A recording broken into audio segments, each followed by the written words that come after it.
दधानकरपद्माभ्याम् अक्षमाला कमण्डलु देवी प्रसीदतु मयि ಬ್ರಹ್ಮಚಾರಿಣ್ಯನುತ್ತಮ. ಜಗಜ್ಜನನಿ ದುರ್ಗೆಯ ನವಶಕ್ತಿಯರಲ್ಲಿ ಎರಡನೆಯ ಸ್ವರೂಪವು ಬ್ರಹ್ಮಚಾರಿಣಿಯಾಗಿದೆ. ಇಲ್ಲಿ ಬ್ರಹ್ಮ ಶಬ್ದದ ಅರ್ಥ ತಪಸ್ಸು ಎಂದಾಗಿದೆ. ಬ್ರಹ್ಮಚಾರಿಣಿ ಅರ್ಥಾತ್ ತಪಸ್ಸಿನ ಚಾರಿಣಿ, ತಪಸ್ಸನ್ನು ಆಚರಿಸುವವಳು ಅಂತ. ವೇದಸ್ತತ್ವಂ ತಪೋ ಬ್ರಹ್ಮ, ವೇದ ಮತ್ತು ತಪಸ್ಸು ಅಂದರೆ ಬ್ರಹ್ಮ ಶಬ್ದದ ಅರ್ಥವಾಗಿದೆ. ಬ್ರಹ್ಮಚಾರಿಣಿ ದೇವಿಯ ಸ್ವರೂಪವು ಪೂರ್ಣ ಜ್ಯೋತಿರ್ಮಯ ಹಾಗೂ ಅತ್ಯಂತ ಭವ್ಯವಾಗಿದೆ. ಇವಳ ಬಲಗೈಯಲ್ಲಿ ಜಪಮಾಲೆ ಮತ್ತು ಎಡಗೈಯಲ್ಲಿ ಕಮಂಡಲು ಇರುತ್ತದೆ. ಹಿಂದಿನ ಜನ್ಮದಲ್ಲಿ ಇವಳು ಹಿಮಾಲಯದ ಮನೆಯಲ್ಲಿ ಪುತ್ರಿಯಾಗಿ ಅವತರಿಸಿದಾಗ ನಾರದರ ಉಪದೇಶದಿಂದ ಇವಳು ಭಗವಾನ್ ಶಿವನನ್ನು ಪತಿಯಾಗಿ ಪಡೆದುಕೊಳ್ಳಲು ಅತಿಯಾದ ಕಠಿಣ ತಪಸ್ಸನ್ನು ಮಾಡಿದ್ದಳು. ಇಂತಹ ದುಷ್ಕರ ತಪಸ್ಸಿನ ಕಾರಣ ಇವಳನ್ನು ತಪಶ್ಚಾರಿಣಿ ಅರ್ಥಾತ್ ಬ್ರಹ್ಮಚಾರಿಣಿ ಎಂಬ ಹೆಸರಿನಿಂದ ಕರೆಯಲಾಯಿತು. 1000 ವರ್ಷ ಇವಳು ಕೇವಲ ಫಲ ಮೂಲಗಳನ್ನು ತಿಂದು ಕಳೆದಿದ್ದಳು. 100 ವರ್ಷಗಳವರೆಗೆ ಕೇವಲ ಎಲೆಗಳನ್ನು ತಿನ್ನುತ್ತಿದ್ದಳು. ಕೆಲವು ದಿನಗಳವರೆಗೆ ಕಠಿಣ ಉಪವಾಸವಿದ್ದು ತೆರೆದ ಆಕಾಶದ ಕೆಳಗೆ ಮಳೆ ಬಿಸಿಲಿನ ಭಯಾನಕ ಕಷ್ಟಗಳನ್ನು ಸಹಿಸಿದಳು. ಈ ಕಠಿಣ ತಪಶ್ಚರ್ಯದ ಬಳಿಕ 3000 ವರ್ಷಗಳವರೆಗೆ ಕೇವಲ ನೆಲದ ಮೇಲೆ ಉದುರಿ ಬಿದ್ದ ಬಿಲ್ವಪತ್ರಗಳನ್ನು ತಿಂದು ಅವಳು ಹಗಲು ರಾತ್ರಿ ಭಗವಾನ್ ಶಂಕರನನ್ನು ಆರಾಧನೆ ಮಾಡುತ್ತಿದ್ದಳು. ಇದಾದ ನಂತರ ಅವಳು ಒಣಗಿದ ಬಿಲ್ವಪತ್ರಗಳನ್ನು ತಿನ್ನುವುದನ್ನು ನಿಲ್ಲಿಸಿದಳು. ಅನೇಕ 1000 ವರ್ಷಗಳವರೆಗೆ ಅವಳು ಆಹಾರ ನೀರು ಸೇವಿಸದೆ ತಪಸ್ಸು ಮಾಡುತ್ತಾ ಇದ್ದಳು. ಎಲೆಗಳನ್ನು ತಿನ್ನುವುದನ್ನು ಬಿಟ್ಟ ಕಾರಣ ಅವಳ ಒಂದು ಹೆಸರು ಅಪರ್ಣ ಎಂದು ಆಯಿತು.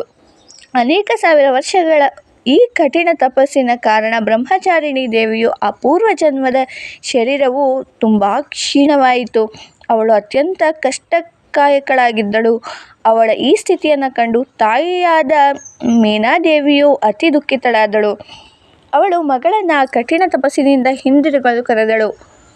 ಮಾ ನೋಡು ಬೇಡ ಅಂದಿನಿಂದ ದೇವಿ ಬ್ರಹ್ಮಚಾರಿಣಿಯ ಹಿಂದಿನ ಜನ್ಮದ ಒಂದು ಹೆಸರು ಉಮಾ ಎಂದು ಮೇನಾದೇವಿಯಿಂದ ಬಂದಿತು. ಅವಳ ಈ ತಪಸ್ಸಿನಿಂದ 3 ಲೋಕಗಳಲ್ಲಿ ಹಾಹಾಕಾರ ಹಬ್ಬಿತು. ಎಲ್ಲ ದೇವತೆಗಳು, ಋಷಿಗಳು, ಸಿದ್ಧಗಣರು, ಮುನಿಗಳು ಬ್ರಹ್ಮಚಾರಿಣಿ ದೇವಿಯ ಈ ತಪಸ್ಸನ್ನು ಅಭೂತಪೂರ್ವ ಪುಣ್ಯಕೃತ ಎಂದು ಹೇಳುತ್ತಾ ಅವಳನ್ನು ಹೊಗಳತೊಡಗಿದರು. ಕೊನೆಗೆ ಪಿತಾಮಹ ಬ್ರಹ್ಮದೇವರು ಆಕಾಶವಾಣಿಯಿಂದ ಅವಳನ್ನು ಸಂಬೋಧಿಸುತ್ತಾ ಮಧುರ ಸ್ವರದಿಂದ ಹೇಳಿದರು. ಹೇ ದೇವಿ, ಇಂದಿನವರೆಗೆ ಯಾರೂ ಇಂತಹ ಕಠೋರ ತಪಸ್ಸನ್ನು ಮಾಡಿರಲಿಲ್ಲ. ಇಂತಹ ತಪಸ್ಸು ನಿನ್ನಿಂದಲೇ ಸಂಭವಿಸಿದೆ. ನಿನ್ನ ಈ ಅಲೌಕಿಕ ಕಾರ್ಯದ ಹೊಗಳಿಕೆ ಎಲ್ಲೆಡೆ ನಡೆಯುತ್ತಾ ಇದೆ. ನಿನ್ನ ಮನೋಕಾಮನೆಯು ಎಲ್ಲ ವಿಧದಿಂದ ಪೂರ್ಣವಾದೀತು. ಭಗವಾನ್ ಚಂದ್ರಮೌಳಿ ಶಿವನು ನಿನಗೆ ಪತಿಯಾಗಿ ದೊರೆಯುವನು. ಈಗ ನೀನು ತಪಸ್ಸನ್ನು ಬಿಟ್ಟು ಮನೆಗೆ ಹಿಂದಿರುಗು. ಬೇಗನೆ ನಿನ್ನ ತಂದೆಯು ನಿನ್ನನ್ನು ಕರೆಯಲು ಬರುತ್ತಿರುವರು. ಜಗನ್ಮಾತೆ ದುರ್ಗೆಯು ಈ ಎರಡನೆಯ ಸ್ವರೂಪವು ಭಕ್ತರಿಗೆ ಹಾಗೂ ಸಿದ್ಧರಿಗೆ ಅನಂತ ಫಲವನ್ನು ಕೊಡುವಂತಹದ್ದು. ಅವಳ ಉಪಾಸನೆಯಿಂದ ಮನುಷ್ಯರಲ್ಲಿ ತಪಸ್ಸು, ತ್ಯಾಗ, ವೈರಾಗ್ಯ, ಸದಾಚಾರ, ಸಂಯಮ ಇವುಗಳು ವೃದ್ಧಿಯಾಗುತ್ತದೆ. ಜೀವನದ ಕಠಿಣ ಸಂಘರ್ಷದಲ್ಲಿಯೂ ಅವನ ಮನಸ್ಸು ಕರ್ತವ್ಯ ಪಥದಿಂದ ವಿಚಲಿತವಾಗಲಾರದು. ಜಗಜ್ಜನನಿ ಬ್ರಹ್ಮಚಾರಿಣಿ ದೇವಿಯ ಕೃಪೆಯಿಂದ ಅವನಿಗೆ ಎಲ್ಲೆಡೆ ಸಿದ್ಧಿ ಮತ್ತು ವಿಜಯದ ಪ್ರಾಪ್ತಿಯಾಗುತ್ತದೆ. ನವರಾತ್ರಿ ಪೂಜೆಯ 2ನೇ ದಿನ ಇವಳ ಸ್ವರೂಪವನ್ನೇ ಉಪಾಸನೆ ಮಾಡಲಾಗುತ್ತದೆ.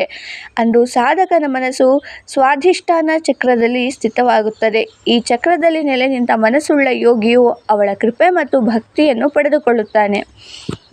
ಇದು ನವರಾತ್ರಿಯ 2ನೇಯ ಅವತಾರದ ಶ್ರೀ ದುರ್ಗಾದೇವಿಯ ಬ್ರಹ್ಮಚಾರಿಣಿ ಕಥೆಯಾಗಿದೆ. ವಿಡಿಯೋ ಇಷ್ಟ ಆದರೆ ಲೈಕ್ ಮಾಡಿ, ಶೇರ್ ಮಾಡಿ, ಸಬ್ಸ್ಕ್ರೈಬ್ ಮಾಡಿ. Thank you for watching.